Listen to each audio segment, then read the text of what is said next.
Hey Greg, it's Scott. Listen, I'm down by the lake. Drop what you're doing in the office and can you come and meet me down here? Got a really good idea I want to run past you. Cool, don't be late. Whoa! On time as normal. I would expect nothing less. What's up? Right, so I've got this good idea. I think it's a good idea. It's always a good idea. You know all these people that come to our website and they've got all these questions? Loads of questions. Questions like, what size hammock do I need? Yeah. Do I need a spreader bar or yeah. non-spreader bar? Yeah. Do I like cheese? Do I like mustard?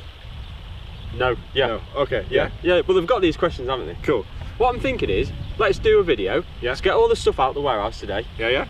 Put it in this living showroom. Perfect. And answer those questions today. Today now? Right now. But I was filing my faxes. Everything's changing today. Come on. it. So, one of the most common questions we get asked is, how can I hang my hammock? And there's just loads of different ways. But right now we're going to look at between two trees, because this to me just looks like the most idyllic spot. And to do that, I'm going to use this smart rope fixing. There's lots of different fixings, but this is the one we're going to use right now on this tree. So let's have a closer look at how this works. All you need to do is put the smart rope around the tree like that. You thread it through the hoop. And then you want to pull it nice and tight against the tree. Like that. And if you need a bit more length, there's an adjuster on here that you can use to make it longer or shorter. So once you've attached your smart rope, all that's left then is to hang your hammock. So I'm just going to clip this on, really simple, just on the carabiner. Now I think I'll just relax in the hammock. And if you only have one tree, then use a Madeira stand.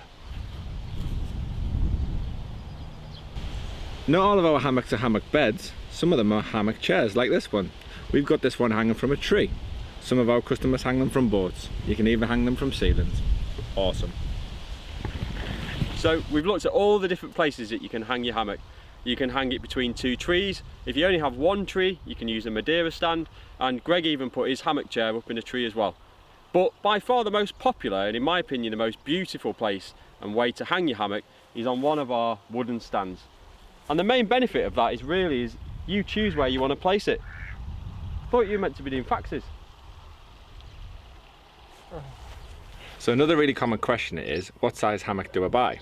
So on the website we've categorized them as single, double and XL family. Now there is some other big hammocks, so you need to take a look for yourself. Now just to my left I've got a single, a double and an XL family hammock. Now you can see the single hammock is pretty big because that's a giant dog I've got laid there. So all you need to do is take a look on the website and just work out which hammock you need from the sizes. So that typical hammock question, spreader bar or non-spreader bar? You basically can't go wrong really.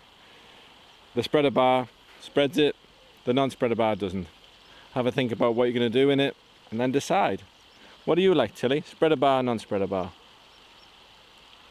Spreader bar. So we know what Tilly likes. She liked the spreader bar hammock. I personally like the non-spreader bar hammock. It just wraps around me and I just love to be cocooned in it. I just love that feeling of when the material just covers me. Bearing in mind I've got ginger skin and I probably need that in this sort of weather. So, what do you think, Tilly? Tilly?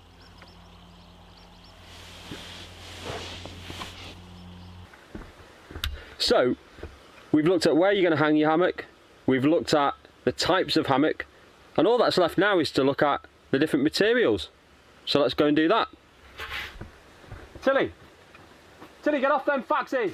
Recording? Yep. Cool, so let's talk about fabrics. So our most popular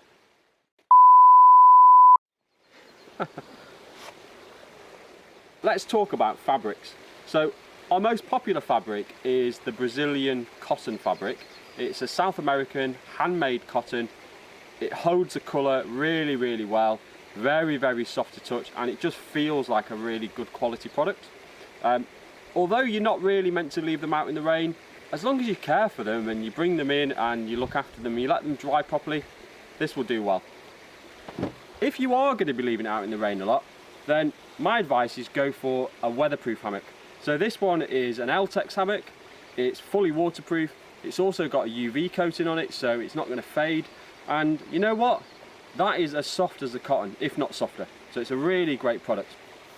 And finally, you've got the parachute silk. I mean, it's so light, I couldn't even feel it on my shoulders. It's made from the same silk they use on parachutes, so it's super strong, super lightweight. This is great if you're traveling. And you know, there's loads of nice little touches with this. It compacts into its own bag, and there's even a little bottle opener on there. So these are all really fantastic, amazing handmade products. And hopefully, you know, we've inspired you enough to want to go and order one, and you've learnt a little bit about the whole hammock situation. And so maybe you want to know what happens after you place your order. So let's go and have a look at that. Tilly!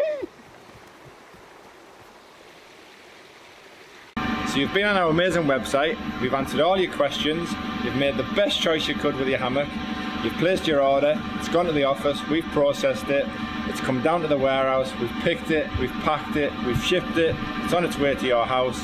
One thing left, a party.